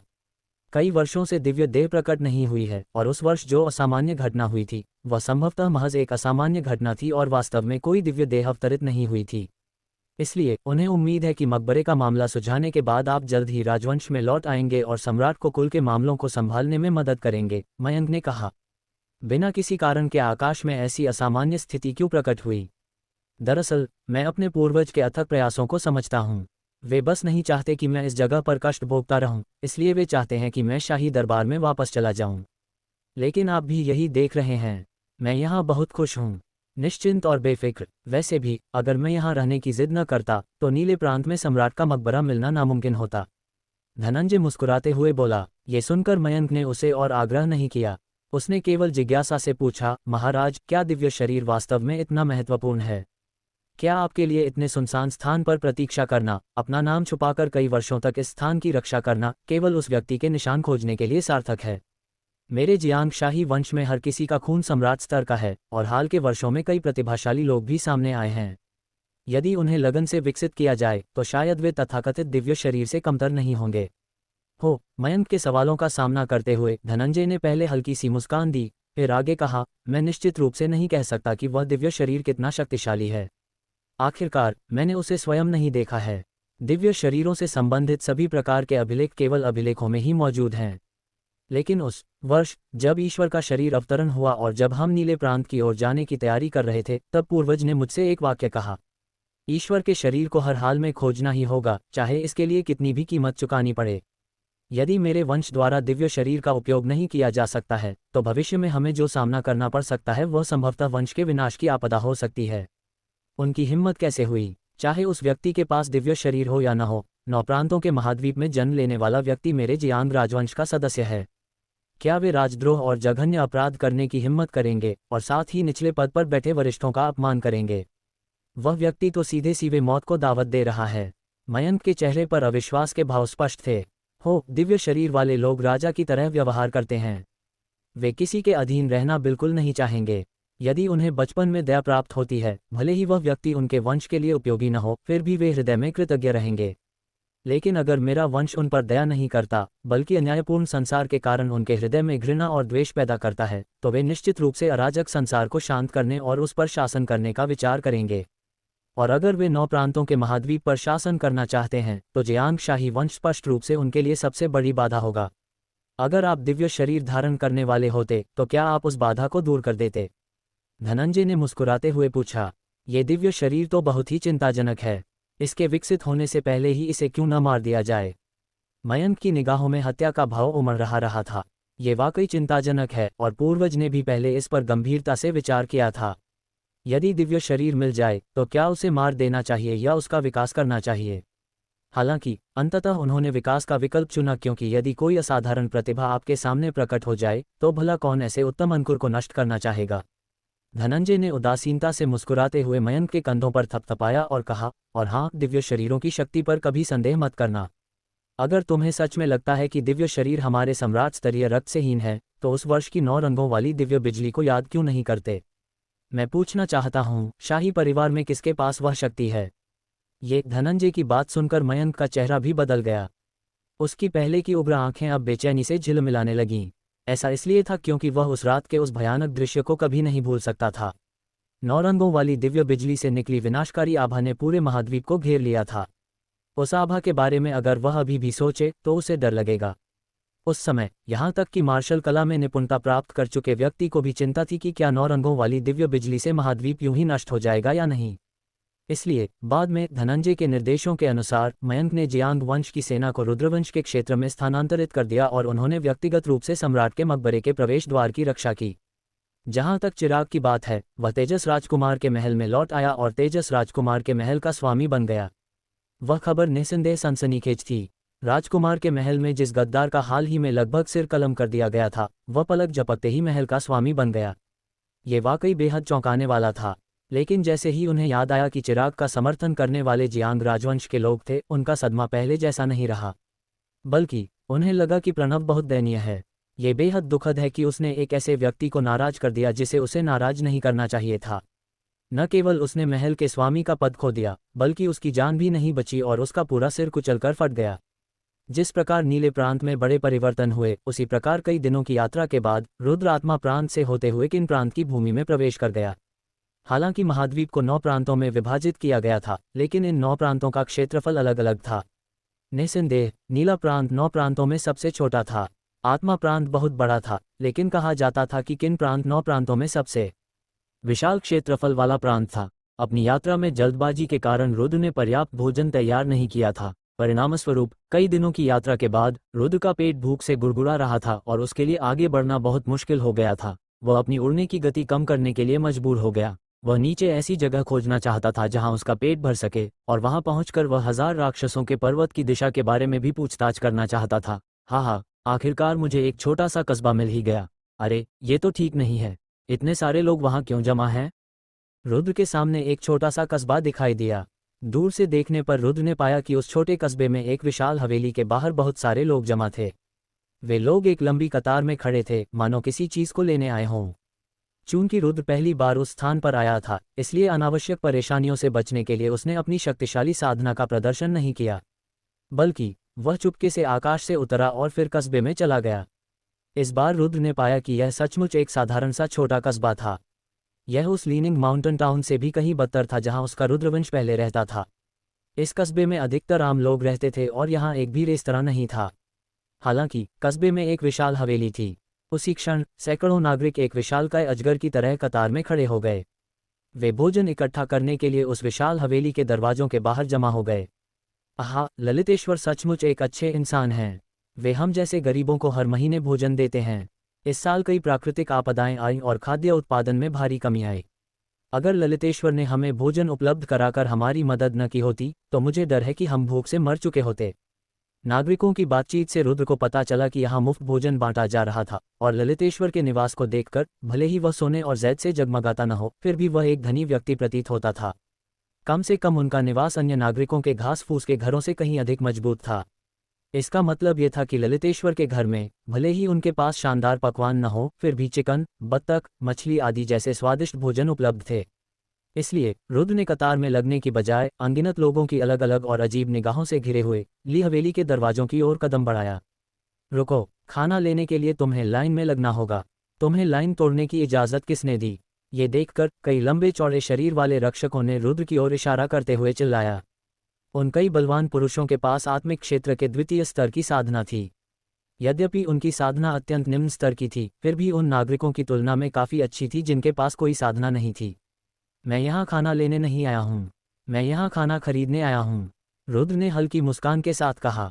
खाना खरीदना है? ये शब्द सुनते ही आंगन से 8 के आकार की मूंछों वाला शानदार कपड़े पहने एक अधेड़ उम्र का आदमी बाहर आया। रुद्र के सुंदर कपड़े और युवा चेहरे को देखते ही उसकी आंखें चमक उठीं और वह जल्दी से हंसते हुए बोला, युवा नायक, क्या मैं पूछ सकता हूँ कि आप कितना खाना खरीदना चाहते हैं? मुझे सिर्फ एक बार का खाना चाहिए। अपने परिवार की सबसे अच्छी शराब और मांस लेकर आओ और मेरे लिए खाना बनाओ। मैं गारंटी देता हूं कि मैं तुम में से किसी के साथ बुरा बर्ताव नहीं करूंगा। रुद्र ने कहा, ठीक है नौजवान हीरो, कृपया इधर आइए। ये देखकर 8 के आकार की मूंछों वाले अधेड़ उम्र के व्यक्ति ने अपने चेहरे पर शैतानी मुस्कान लिए उसे अंदर बुलाया और अपने बगल में खड़े बड़े आदमियों पर चिल्लाते हुए कहा, तुम लोग किस बात को भूल रहे हो? जल्दी से रसोई में जाओ और उन्हें इस नौजवान हीरो के लिए बेहतरीन पकवानों की मेज तैयार करने का आदेश दो। जितनी जल्दी हो उतना अच्छा। रुद्र कौन था? हालांकि वह युवा था, लेकिन उसने पूरे एजोर प्रांत में तहलका मचा दिया था। स्वाभाविक रूप से वह समझ गया था कि 8 मूंछ वाले को लग रहा था कि वह एक धनी व्यक्ति है। रुद्र की उम्र भी बहुत कम थी, इसलिए वह उसे धोखा देने का मौका ढूंढ रहा था। लेकिन रुद्र को उसकी परवाह करने की जहमत ही नहीं उठानी पड़ी, क्योंकि उसे बहुत भूख लगी थी। वह बस पेट भर खाना चाहता था। पैसों की बात करें तो रुद्र के पास पैसों की कोई कमी नहीं थी। इसके बाद रुद्र को एक शानदार हॉल में आमंत्रित किया गया। ये भी कहना होगा कि 8 मूंछ वाले की कार्यकुशलता काफ़ी अच्छी थी। देखते ही देखते मेज पर कई व्यंजन परोसे गए। शायद रुद्र को बहुत भूख लगी थी, या फिर खाने की खुशबू इतनी मनमोहक थी कि मेज पर सजे व्यंजनों को देखते ही रुद्र को मानो उसकी आंखों के सामने सुनहरे सितारे चमक रहे हों। उसके मुंह में पानी आ गया और उसने अपनी आस्तीन पीछे खींचकर अपना हाथ दिखाया, मानो सारा खाना खाने के लिए तैयार हो रहा हो।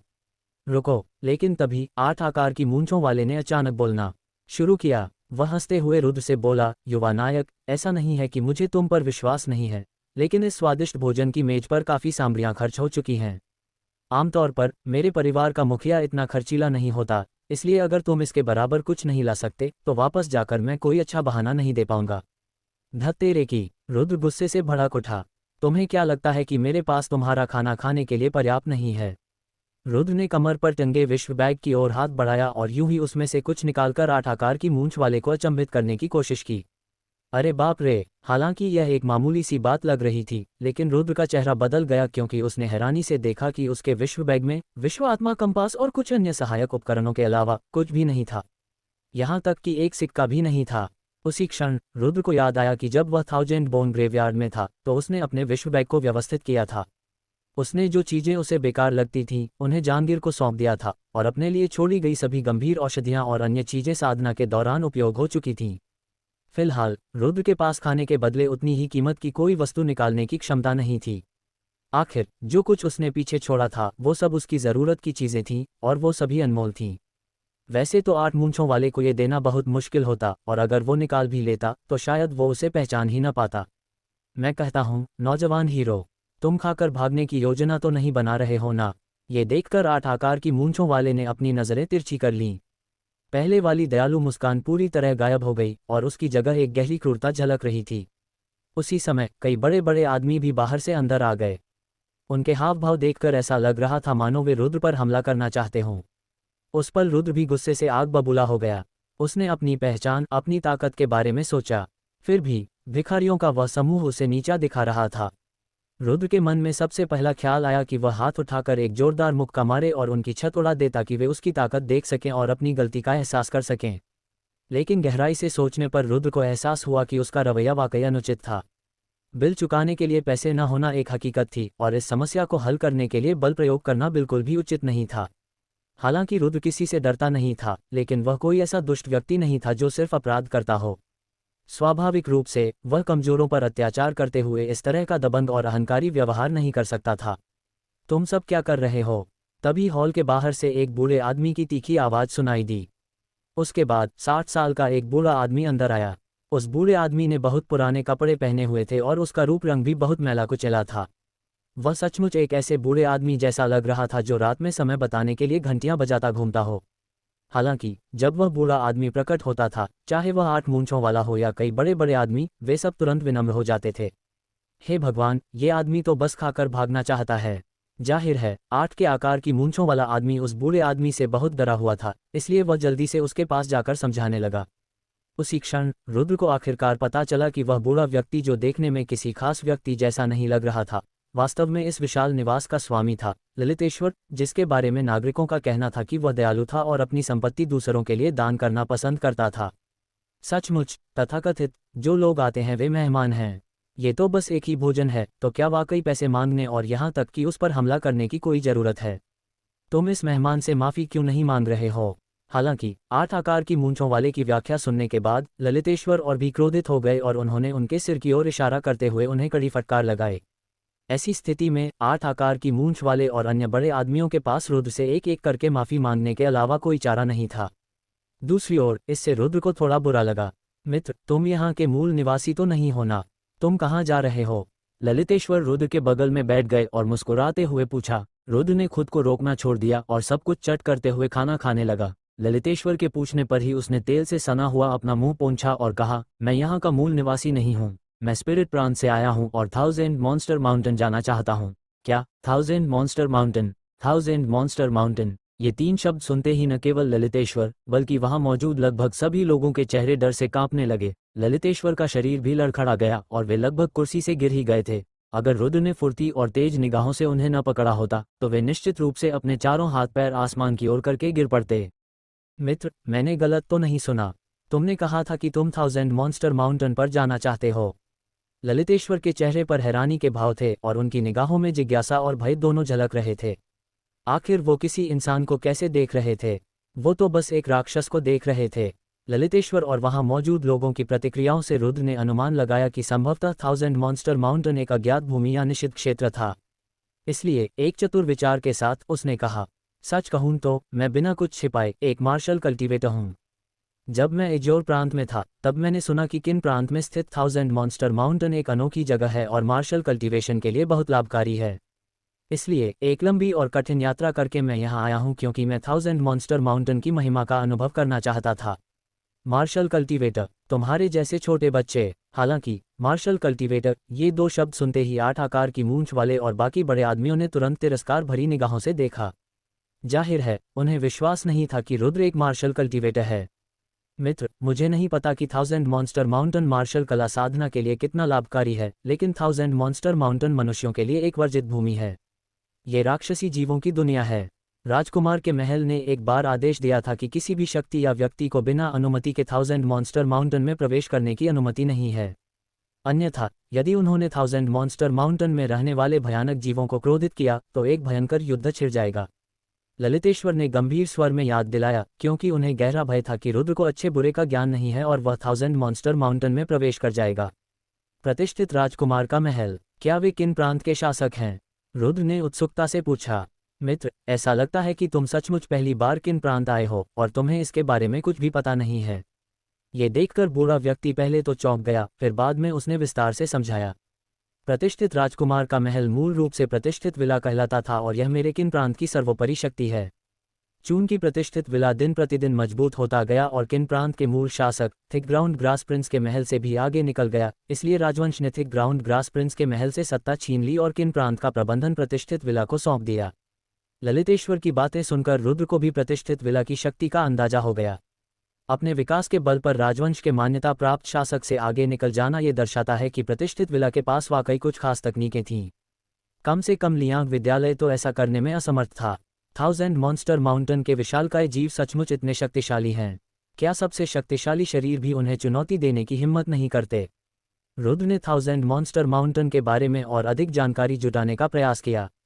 बिल्कुल, 1000 मॉन्स्टर माउंटेन में रहने वाले भयानक जीव सचमुच डरावने हैं। वहाँ के ये भयानक जीव लगभग 1000 सालों से उस पर राज कर रहे हैं। मैंने सुना है कि वहाँ लाखों की संख्या में ये जीव रहते हैं। उनमें से हर एक बेहद क्रूर है और कुछ तो इंसानी रूप भी धारण कर सकते हैं।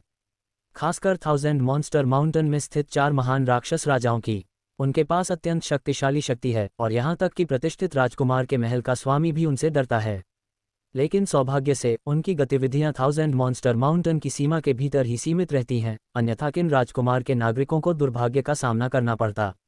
और इसी वजह से प्रतिष्ठित विला ने आदेश जारी किया कि किसी को भी 1000 मॉन्स्टर माउंटेन में कदम रखने की अनुमति नहीं है, अन्यथा यदि इससे राक्षसी जानवरों का क्रोध भड़क उठा और वे मनुष्यों पर हमला कर दिया तो यह एक बड़ा अपराध होगा जिसके लिए परिवार का सफाया कर दिया जाएगा। ललितेश्वर ने आगे कहा, तो बात ऐसी है, लगता है कि ललितेश्वर आपको किन प्रांत के मामलों की काफ़ी अच्छी जानकारी है। रुद्र ललितेश्वर की थोड़ी प्रशंसा किए बिना नहीं रह सका। वैसे तो लोगों का ज्ञान आमतौर पर सीमित होता है, इसलिए निचले पदों पर बैठे लोगों को तो और भी कम जानकारी होती है, विशेषकर वह छोटा सा कस्बा जहां ललितेश्वर और अन्य लोग थे। ये किन प्रांत का सीमावर्ती क्षेत्र था, इसलिए सामान्यतः चूंकि उनकी स्थिति आम नागरिकों जैसी थी, इसलिए उन्हें ज़्यादा जानकारी नहीं होनी चाहिए थी। दरअसल मैंने यह बात अपने पोते से सुनी। मेरा पोता मायावी वज्र विद्या के द्वितीय श्रेणी के विद्यालय का एक प्रमुख शिष्य है। सच कहूँ तो मेरा परिवार मूल रूप से गरीब था, लेकिन मेरे पोते में असाधारण प्रतिभा है, इसीलिए हम आज इतने धनवान हैं। अपने पोते का जिक्र करते हुए ललितेश्वर के चेहरे पर गर्व झलक रहा था। हे भगवान, हे भगवान! लेकिन ठीक उसी समय हॉल में अचानक चीख पुकार की आवाजें गूंज उठीं। चीखों के पीछे एक दुबला पतला और कमजोर युवक तेजी से दौड़कर आया।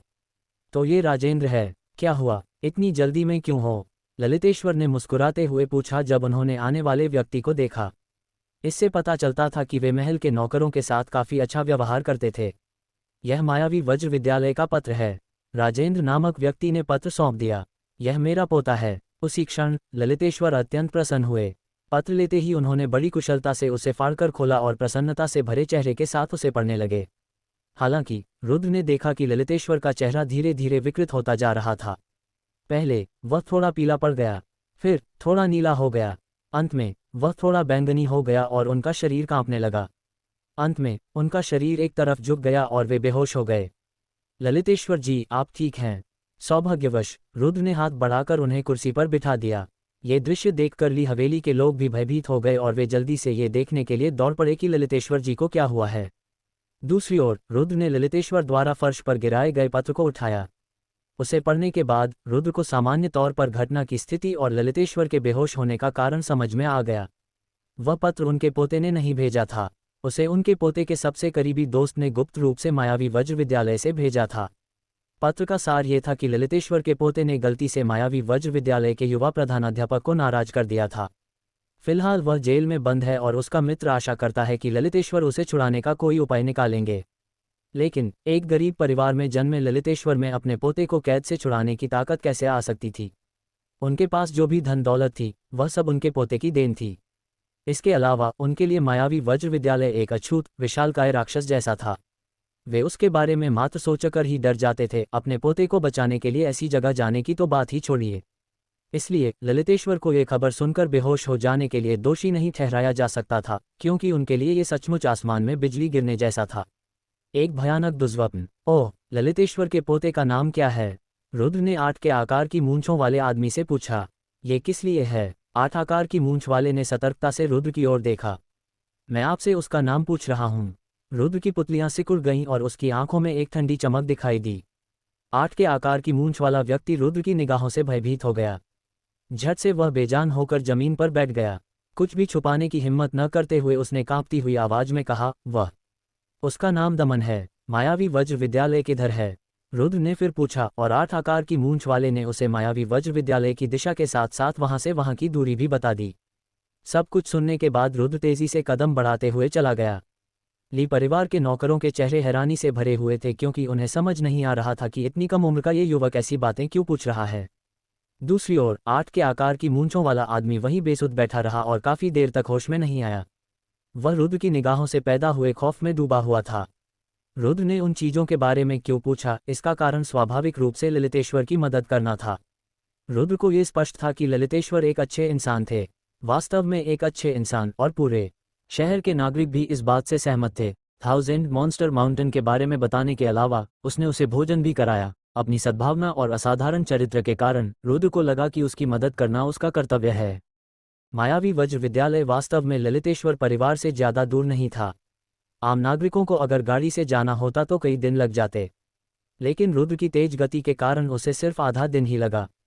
आधे दिन की भागदौड़ के बाद रुद्र आखिरकार तथाकथित मायावी वज्र विद्यालय पहुंच गया। रुद्र यहाँ किसी को बचाने आया था, इसलिए वह खुलेआम अंदर नहीं गया बल्कि सावधानीपूर्वक छिपकर अंदर आया। इसके अलावा रुद्र ने पाया कि द्वितीय श्रेणी का विद्यालय होने के बावजूद मायावी वज्र विद्यालय के वरिष्ठ और शिष्यों की शक्ति कमजोर नहीं थी। वे नीले प्रांत के प्रथम श्रेणी के विद्यालयों से बिल्कुल भी कमतर नहीं थे। हालांकि ऐसा कोई विद्यालय रुद्र को धमकी नहीं दे सकता था और वह अग्नि की शक्ति से उस जगह को पूरी तरह से नष्ट भी कर सकता था। फिर भी केन प्रांत एजियोर प्रांत से अलग था और रुद्र को यहाँ पहली बार आने पर भी सावधानी बरतनी पड़ी। इस प्रकार विश्व आत्माविदों की अनूठी विधियों का उपयोग करते हुए रुद्र ने गुप्त रूप से मायावी वज्र विद्यालय के मुख्य क्षेत्र में प्रवेश किया और एक रंगीन बगीचे में पहुंच गया। दमन को बचाने का पहला कदम उसे कैद करने वाले व्यक्ति को ढूंढना था। मायावी वज्र विद्यालय का युवा प्रमुख एक एक कदम बढ़ाते हुए वह आगे बढ़ा और अंततः रुद्र को कई आकृतियां दिखाई दीं। ये पुरुषों और महिलाओं का एक समूह था, सभी युवा थे। उनकी साधना भी कमजोर नहीं थी, वे सभी गंभीर स्तर पर थे। विशेष रूप से एक पुरुष जिसके सिर पर कलगी बनी हुई थी। उसकी साधना पहले ही गंभीर साधना के छठे स्तर तक पहुंच चुकी थी। उसकी साधना वाकई कमजोर नहीं थी, या कम से कम एजियोर प्रांत में युवा पीढ़ी के कुछ ही लोग उस स्तर तक पहुंच पाए थे। हालांकि किन प्रांत की सीमाओं के भीतर ही वह बड़ी आसानी से एक साधारण से विद्यालय का युवा प्रधानाध्यापक बन गया था। इससे किन प्रांत और एजियोर प्रांत की शक्ति में अंतर स्पष्ट होता है।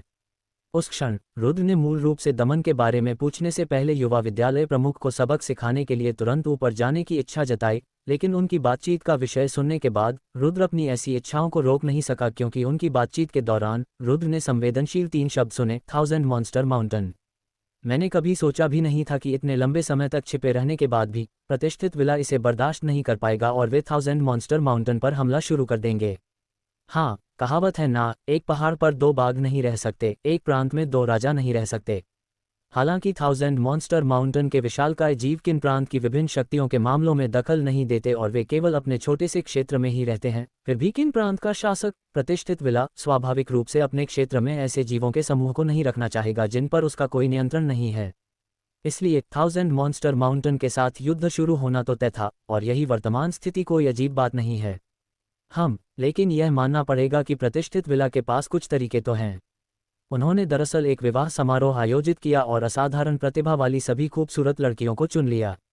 इस समय किन प्रांत की पूरी युवा पीढ़ी प्रतिष्ठित विला की ओर बढ़ रही है, और यहाँ तक कि अन्य प्रांतों की शीर्ष प्रतिभाएं भी आ रही हैं। क्या ये सच है या झूठ? 1000 मॉन्स्टर माउंटेन की देखभाल के लिए प्रतिष्ठित विला ने सचमुच ऐसे तरीके अपनाए थे? क्या उन्होंने मदद के लिए अन्य प्रांतों की शक्तियों से हाथ मिलाया था? हजारों बातें सच हैं और 10,000 बातें पक्की हैं। हालांकि उन्होंने अन्य शक्तियों के साथ गठबंधन करने की बात नहीं कही, लेकिन अगर ये तथाकथित विवाह समारोह सफल होता है तो स्वाभाविक रूप से उनका अन्य शक्तियों के साथ गठबंधन का संबंध होगा। मुझे पूरा विश्वास है कि जब तक प्रतिष्ठित विला 1000 मॉन्स्टर माउंटेन पर आक्रमण करने का इरादा रखता है, तब तक अन्य प्रांतों की बड़ी शक्तियां चुपचाप नहीं बैठेगी। आखिरकार उस पर्वत श्रृंखला में कई खजाने छिपे हैं। अन्य प्रांतों की सर्वोच्च शक्तियों के साथ गठबंधन करना, ये तो दोधारी तलवार के समान है। अगर हालात ठीक नहीं रहे तो ये सचमुच दुल्हन को खोना और सेना को गंवाना जैसा होगा, यानी दोहरा नुकसान। क्या वे ऐसा करके कुछ ज्यादा ही लापरवाही नहीं बरत रहे हैं? अरे हाँ, बिल्कुल। मुझे पूरा यकीन है कि प्रतिष्ठित विला के अपने कुछ विचार होंगे, इसलिए हमें इन बातों की चिंता करने की कोई ज़रूरत नहीं है। दूसरी ओर मैंने सुना है कि स्पिरिट प्रांत से जिए कबीले के भावी मुखिया जितेंद्र किन प्रांत पहुंच चुके हैं और उनका लक्ष्य इस विवाह समारोह में शामिल होना है। जितेंद्र, वह तो वाकई असाधारण प्रतिभा के धनी हैं। मैंने सुना है कि जब वे गंभीर विद्या के 9वें स्तर पर थे तब उन्होंने स्वर्ग विद्या के एक विशेषज्ञ को हराया था। अब तो वे स्वर्ग विद्या में प्रवेश कर चुके होंगे, है ना? केवल जितेंद्र ही नहीं, तांग प्रांत, सोन प्रांत, युआन प्रांत, मिंग प्रांत और सुई प्रांत की युवा पीढ़ी के शीर्ष व्यक्तित्व भी किन प्रांत में आए हैं और उनका लक्ष्य इस विवाह समारोह में शामिल होना है। हे भगवान, मैंने कभी सोचा भी नहीं था कि प्रतिष्ठित विला की एकजुटता इतनी प्रबल होगी। क्या इस बार 9 प्रांतों के महाद्वीप की युवा पीढ़ी के सबसे शक्तिशाली लोग किन प्रांत में एकत्रित नहीं हुए हैं? मैं सचमुच उन दिग्गजों की शान देखना चाहता हूँ। लेकिन अफसोस, मैंने सुना है कि विवाह समारोह में केवल युवा पीढ़ी के लोगों को ही शामिल होने की अनुमति है। निमंत्रण पाने वाले दिग्गजों के अलावा अगर कोई इस विवाह समारोह में शामिल चाहता है तो उसे कई चरणों की जांच से गुजरना होगा। लगता है अब हमें कोई उम्मीद नहीं है। कई लोगों की बातचीत सुनकर रुद्र खुशी से झूम उठा। उसने मन ही मन कहा, मैंने कभी सोचा भी नहीं था कि प्रतिष्ठित विला सचमुच 1000 मॉन्स्टर माउंटेन पर हमला करने की तैयारी करेगा। वे तो हर जगह से लोगों को इकट्ठा कर रहे हैं। सचमुच मानो स्वर्ग ही मेरी मदद कर रहा है। ये कहना गलत नहीं होगा कि रुद्र की वर्तमान यात्रा उसके लिए काफ़ी अच्छी खबर लेकर आई थी। इसलिए उसने उन लोगों की बेकार की बातों पर ध्यान न देते हुए छलांग लगाई और एक भूत की तरह उस मंडप में प्रकट हो गया जहां वे लोग थे। उसने कलगीदार बालों वाले व्यक्ति को देखा, मुस्कुराया और पूछा, क्या आप मायावी वज्र विद्यालय के युवा प्रमुख हैं? अचानक घटी इस घटना से वहां मौजूद कई लोग भयभीत हो गए, विशेष रूप से मायावी वज्र विद्यालय के युवा प्रमुख। उनका चेहरा एकदम बदल गया और उन्होंने रुद्र की ओर इशारा करते हुए घबराहट से कहा, तुम कौन हो? धड़ाम। हालांकि बिना कुछ कहे रुद्र ने अपना हाथ उठाया और एक मुक्का मारा। ये सीधा मायावी वज्र विद्यालय के युवा प्रमुख के चेहरे पर लगा। प्रचंड शक्ति के कारण वह बुरी तरह से जमीन पर गिर पड़ा और छठे स्तर की साधना करने वाले उस व्यक्ति के आधे दांत चकनाचूर हो गए। जब मैं तुमसे कोई सवाल पूछूं तो ईमानदारी से जवाब देना। धिक्कार है, सवाल से जवाब मत देना और यह मत पूछना कि मैं कौन हूं। रुद्र ने उस युवा स्कूली छात्र के सिर पर एक ही मुक्का मारकर ठंडे लहजे में कहा, और उसी क्षण कई युवकों और युवतियों के चेहरे भय से पीले पड़ गए थे। सभी जानते थे कि रुद्र एक कुशल योद्धा था, क्योंकि उसने मायावी वज्र विद्यालय के सबसे शक्तिशाली युवा प्रमुख को एक ही प्रहार में पराजित कर दिया था। उस क्षण वे एक शब्द भी नहीं बोले और भागने लगे।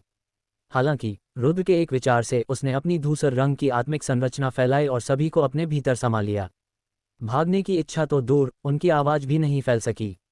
मैं आपसे फिर पूछता हूँ, क्या आप मायावी वज्र विद्यालय के प्रमुख हैं? रुद्र ने भागने की कोशिश कर रहे लोगों के समूह की परवाह न करते हुए अपने सामने खड़े कलगीदार बालों वाले व्यक्ति की ओर इशारा किया और पूछताछ की। मैं हूँ। इस बार मायावी वज्र विद्यालय के युवा प्रमुख ने जरा भी संकोच नहीं किया। उन्होंने अपने चेहरे के एक तरफ को ढक लिया और आज्ञाकारी ढंग से उत्तर दिया, क्या आपने इससे पहले कभी दमन नामक किसी प्रमुख शिष्य को कैद किया था? रुद्र ने पूछा। दमन? मुझे नहीं पता। मायावी वज्र विद्यालय के प्रमुख ने तुरंत अपना सिर हिलाया। मैं तुम्हें पता नहीं चलने दूंगा। हालांकि रुद्र ने सीधा उसके चेहरे पर एक मुक्का मारा, जिससे बड़ी मुश्किल से उठने की कोशिश कर रहा युवा स्कूल प्रमुख जमीन पर गिर पड़ा। इससे उसके मुंह के एक तरफ के दांत भी टूट गए। मैं बोलूंगा। मायावी वज्र विद्यालय के जिन शिष्यों ने मुझे अपमानित किया है, उन सभी को भूमिगत कारागार में कैद किया जाएगा। जिसका तुमने जिक्र किया है, वह भी वहीं होना चाहिए। इस बार मायावी वज्र विद्यालय का युवा प्रमुख पूरी तरह से शांत हो गया था। अध्याय 330 युवक। मायावी वज्र विद्यालय, जो द्वितीय श्रेणी का विद्यालय था, में सब कुछ सामान्य था। शिष्यों और वरिष्ठों के चेहरे पर मुस्कान थी। साधना करने वाले साधना करते रहे और गपशप करते रहे, जिससे समृद्धि और खुशहाली का माहौल बना रहा। हालांकि किसी को भी ये पता नहीं था कि उनके मायावी वज्र विद्यालय के युवा प्रमुख को इस समय मायावी वज्र विद्यालय के पीछे के बगीचे में एक युवक द्वारा बुरी तरह पीटा जा रहा था और उन्हें बुरी तरह प्रताड़ित किया जा रहा था। मारना बंद करो, मैं तुमसे विनती करता हूँ। मैं तुम्हें जो चाहो दे दूंगा। मायावी वज्र विद्यालय के युवा प्रधानाध्यापक की नाक नीली पड़ गई थी और चेहरा सूजा हुआ था। केवल उनके बाहरी रूप को देखकर कोई यह नहीं बता सकता था कि वे वही युवा प्रधानाध्यापक हैं जिनका व्यवहार पहले इतना शालीन था। वास्तव में उनकी आवाज भी बदल गई थी और वह किसी मरते हुए सूअर की आवाज से भी अधिक कर्कश थी। तुम मुझे समझते क्या हो? क्या तुम्हें लगता है कि मैं तुम्हें लूटने आया हूँ? तुम्हारे पास जो थोड़ी बहुत दौलत है वो छीनने आया हूँ। रुद्र ने तिरस्कार और ठंडे लहजे में कहा, लेकिन बोलते हुए उसने अपना हाथ युवा विद्यालय प्रमुख के विश्व बैग की ओर बढ़ाया। साथ ही उसने अपने आसपास के वातावरण पर भय से पीले पड़े हुए युवा लड़के लड़कियों पर नजर डाली। छोटे भाई, कृपया इसे मुस्कुराते हुए स्वीकार करें। ये कहना ही पड़ेगा कि लोगों का समूह काफी सहयोगी था। हर एक ने तुरंत अपने विश्व बैग उतारे और सीधे रुद्र को दे दिए। बुरा नहीं है, कम से कम थोड़ी सी समझ तो है। रुद्र ने सारे विश्व बैग अपनी जेब में रखने के बाद संतुष्टि से सिर हिलाया। सच कहें तो हालांकि कई लोगों की हैसियत और पद काफी अच्छे होने चाहिए थे और उनके विश्व बैग में चीजें ठीक ठाक थीं, लेकिन जब रुद्र का सामना करना पड़ा, जिसकी संसाधन जुटाने के मामले में बेहद सख्त आवश्यकताएं थीं, तो उनकी चीजें सामान्य तौर पर उसकी नजरों में भी नहीं आ सकीं। लेकिन फिलहाल रुद्र द्वारा उनके विश्व बैग ले जाने का कारण ये था कि रुद्र के पास शर्मनाक रूप से कम पैसा था। संयोगवश उनके विश्व बैग उसके अपने थैले को भरने के लिए पर्याप्त थे। कई लोगों के विश्व बैग को रखने के बाद रुद्र ने घायल चेहरे वाले मायावी वज्र विद्यालय के युवा प्रमुख की ओर देखा और ठंडे लहजे में कहा, तुम ध्यान से सुनो। आज मैं दमन को ले जा रहा हूँ, इसलिए बेहतर होगा कि तुम ऐसा व्यवहार करो जैसे कुछ हुआ ही न हो। अगर तुमने दमन या उसके परिवार को नुकसान पहुंचाने की हिम्मत की, तो इसका खामियाजा सिर्फ तुम्हें ही नहीं भुगतना पड़ेगा, तुम्हारे पिता और तुम्हारे पूरे मायावी वज्र विद्यालय को भी भुगतना पड़ेगा। जैसे ही रुद्र बोला, उसकी आंखों में भयंकर क्रोध झलक उठा। उनमें बर्फीली ठंडी जानलेवा भावना थी और एक ही नज़र से किसी को भी ऐसा लग सकता था जैसे शरीर में सिहरन दौड़ गई हो और दिल में डर बैठ गया हो। इससे दूसरों को यह एहसास हुआ कि उसकी बातें बिल्कुल भी मजाक नहीं थीं, और चूंकि वह कह सकता था इसलिए वह कर भी सकता था। इसके तुरंत बाद रुद्र ने अपना हाथ फिर से बढ़ाया और युवा मायावी वज्र विद्यालय के शिष्य की कमर पर लगे कमांडिंग बैज को जोर से पकड़ लिया। उसने कहा, मैं इसे कुछ समय के लिए उधार ले रहा हूँ। आप सभी यहाँ कुछ देर आराम करें। आधे दिन बाद यह आत्मिक संरचना अपने आप हट जाएगी। ये शब्द कहने के बाद रुद्र जाने की तैयारी करने लगा, लेकिन मायावी वज्र विद्यालय के युवा प्रमुख ने उससे पूछा, तुम आखिर हो कौन? ये सुनकर रुद्र ने अपना सिर घुमाया, हल्की सी मुस्कान के साथ कहा, मैं असुर हूँ। बोलने के बाद रुद्र उछला, आत्मिक संरचना से बाहर निकला और तेजी से चला गया। वह मायावी वज्र विद्यालय के युवा प्रमुख और अन्य लोगों को वहीं अचंभित छोड़ गया। रुद्र के प्रति गहरा भय अभी भी उनके चेहरों पर झलक रहा था। आज से उनके मन में एक युवक की छवि हमेशा के लिए बस जाएगी। असुर, जो उनसे भी छोटा था, फिर भी उसमें इतनी भयानक शक्ति थी कि वह असामान्य प्रतीत होती थी। मायावी वज्र विद्यालय की जेल में कई लोग कैद थे। उन्हें तरह तरह के कारणों से वहां बंद रखा गया था, लेकिन अगर ये बताना हो कि उन लोगों में सबसे दुखी कौन थे, तो वे निश्चित रूप से वे लोग थे जिन्होंने युवा विद्यालय प्रमुख को नाराज किया था। इस स्थान पर उन्हें कोई दंड नहीं दिया जाता था, लेकिन उन्हें साधना करने से मना किया गया था। यदि उन्हें जीवन भर के लिए यहीं कैद कर दिया जाता, तो इसका अर्थ था कि वे अपने जीवन के भविष्य को कब्र में भेज रहे हैं, और जो भी युवा विद्यालय प्रमुख को नाराज करता, उसका यही अंजाम होता था। देखो, ऐसा लगता है कि वह व्यक्ति इस जगह में इसलिए दाखिल हुआ क्योंकि उसने युवा विद्यालय प्रमुख को नाराज कर दिया था। तो फिर वो मर चुका है। युवा विद्यालय प्रमुख का अपमान करने वालों की मदद तो देवता भी नहीं कर सकते। एक कोठरी में बंद कैदी एक दुबले पतले और कमजोर युवक की ओर इशारा करते हुए आपस में चर्चा कर रहे थे, जो कोठरी के कोने में चुपचाप घुटनों के बल बैठा था। ओए लड़के, तुम्हारा नाम क्या है? ये जानने के बाद कि युवक ने विद्यालय के युवा प्रधानाध्यापक को नाराज करने के कारण प्रवेश किया था, कई कैदियों ने एक दूसरे को देखा, फिर दुर्भावना से युवक को घेर लिया। मैं दमन हूँ। वरिष्ठों, क्या बात है? वह युवक उन लोगों से स्पष्ट रूप से भयभीत था। जेल के अंदर कैदियों द्वारा एक दूसरे को पीटना आम बात थी। उसने युवा विद्यालय प्रमुख की चापलूसी करके उसे नाराज कर दिया था, इसलिए कई लोग उस पर हमला करते थे। यही कारण था कि जेल में युवा विद्यालय प्रमुख को नाराज करने वाले कई लोगों को पीट पीट कर मार डाला जाता था। क्या तुम्हारा नाम दमन है? मैंने ऐसा भद्दा नाम पहली बार सुना है। इधर आओ और घुटनों के बल बैठो, फिर खुद को 1000 बार थप्पड़ मारो। एक आदमी ने दमन की ओर इशारा करते हुए जोर से चिल्लाया। वरिष्ठों, हमारे बीच कोई द्वेष या दुश्मनी नहीं है, तो आप मेरे लिए इतनी मुश्किलें क्यों खड़ी कर रहे हैं? दमन डरपोक तो था, लेकिन उसने आसानी से हार नहीं मानी। उसे घुटने टेक कर खुद को थप्पड़ मारने के लिए कहना उन चीजों में से एक था जिसे वह बिल्कुल नहीं करना चाहता था। लानत है, मैंने तुम्हें खुद को थप्पड़ मारने को कहा था, तो मारो। ऐसी बकवास करने की हिम्मत कैसे हुई? उसे मारो। दमन को अपनी बात न मानते देख वह आदमी गुस्से से आग बबूला हो गया और पैर उठाकर उसे लात मारकर जमीन पर गिरा दिया। इसके बाद उस कोठरी में मौजूद सभी लोगों ने उसे घेर लिया और उस पर लात घूंसे बरसाने लगे। रुको, तुम क्या कर रहे हो? ठीक उसी समय पहरा दे रहे बुजुर्ग आगे बढ़े, कोठरी खोली और कोठरी में बंद लोगों की ओर इशारा करते हुए सख्ती से चिल्लाए। वहीं उन बुजुर्गों के पीछे एक युवा चेहरे वाला आकर्षक युवक खड़ा था। महामहिम, इस लड़के ने विद्यालय प्रमुख का अपमान किया है, और उसने न केवल पश्चाताप नहीं किया, बल्कि उसने ऐसे अपमानजनक और अभद्र शब्द बोलने का भी साहस किया और विद्यालय प्रमुख का अपमान किया। मायावी वज्र विद्यालय के सदस्य के रूप में स्वाभाविक रूप से हमारा ये कर्तव्य है कि हम विद्यालय प्रमुख को उसे सबक सिखाएं। हाँ बड़े साहब, ये लड़का बहुत बेईमान है। हमें इसे वाकई कड़ी सजा देनी चाहिए। इसे पूरी जिंदगी के लिए जेल में बंद रखना भी कोई बड़ी बात नहीं है। ये देखकर दमन पर हमला करने वाले उन्हीं शिष्यों ने तुरंत विनम्रतापूर्वक स्पष्टीकरण दिया। ये सब जानबूझकर किया गया था। हालांकि उन्हें भी गलत काम करने के कारण उस जगह पर बंद कर दिया गया था, लेकिन युवा प्रधानाध्यापक को नाराज करने वाले कैदियों को पीटकर बड़ों की नज़र में अच्छा प्रभाव प्राप्त करना वास्तव में कारगर था। उस क्षण दमन ने अपना सिर झुका लिया और कुछ नहीं बोला, क्योंकि वह जानता था कि उसकी किस्मत फिर से साथ नहीं देगी। उनके चालाकी भरे स्पष्टीकरणों के सामने उसे अपना बचाव करने का भी मौका नहीं मिला। निश्चित रूप से बड़ों से उसे कोई सहायता नहीं मिलेगी, बल्कि उसे कोई कठोर दंड भी भुगतना पड़ेगा। हालांकि जैसे ही दमन को लगा कि उसकी किस्मत खराब हो गई है, और जैसे ही उसे पीट रहे पुरुषों को लगा कि उन्हें इनाम मिलने वाला है, तभी बड़े रक्षकों ने उसके बगल में खड़े युवक की ओर देखा और आदरपूर्वक पूछा, महाराज देखिए।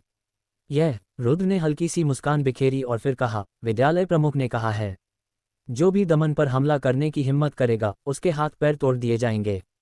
क्या तुम्हें इस पर कोई संदेह है?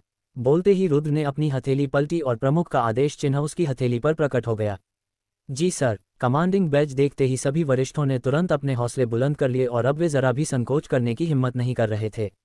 जैसे ही वे मुड़े, उनकी निगाहों में भयंकर क्रोध झलक रहा था और उनके चेहरों पर जानलेवा इरादा साफ दिख रहा था। बिना किसी दया के वे कई पुरुषों की ओर बढ़े। उसी क्षण दिल दहला देने वाली और फेफड़ों को फाड़ देने वाली चीखें लगातार गूंजने लगीं, और सभी पुरुष, क्योंकि उन्हें समझ नहीं आ रहा था कि क्या करें, इसलिए बड़ों ने जबरदस्ती उनके हाथ पैर तोड़ दिए। दमन तो सदमे से अपना मुंह ही चौड़ा कर बैठा। वह जहां था वहीं अवाक खड़ा रहा और उसके चेहरे पर हैरानी और असमंजस के भाव साफ झलक रहे थे। जब पास के एक युवक ने उसे कोठरी से बाहर निकाला, अपने सफ़ेद सिर वाले ईगल पर सवार होकर मायावी वज्र विद्यालय से निकला और फिर अपने गृहनगर की ओर उड़ गया, तभी उसे आखिरकार समझ आया कि वह बच गया है, और ऐसा प्रतीत होता है कि उसे उस युवक ने बचाया है।